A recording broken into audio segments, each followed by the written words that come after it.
ধর্ম কিন্তু আমাদের সবারই খুব সেন্সিটিভ একটা জায়গা, সবারই খুব পছন্দের একটা জায়গা, সম্মানের জায়গা।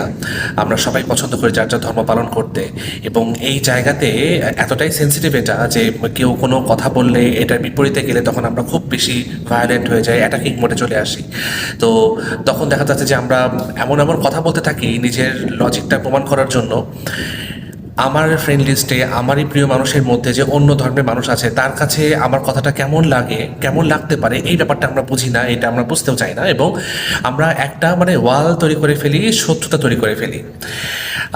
কখনো কিন্তু অন্য ধর্মকে ছোট করে নিজের ধর্মর শ্রেষ্ঠত্ব প্রমাণ করার কথা না।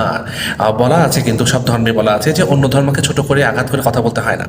তো আমরা এই কাজটাই করে ফেলি, এবং দেখা যাচ্ছে যে সামাজিক লেভেলে, ব্যক্তিগত লেভেলে কিন্তু আমরা খুব সুন্দর সহাবস্থানে থাকি বিভিন্ন ধর্মের মানুষের সাথে, কিন্তু কোনো একজন বা কোনো একটা তৃতীয় পক্ষ এই সহাবস্থানটাকে নষ্ট করতে চায় এবং আমরা নষ্ট হতে দিই। খুব দ্রুত আমরা ট্রিগার্ড হয়ে যাই। তো আমাদের ট্রিগার্ড হওয়া যাবে না, আমাদের শান্তিপূর্ণ সহাবস্থানে থাকতে হবে এবং শ্রদ্ধাবোধ রাখতে হবে সবার প্রতি।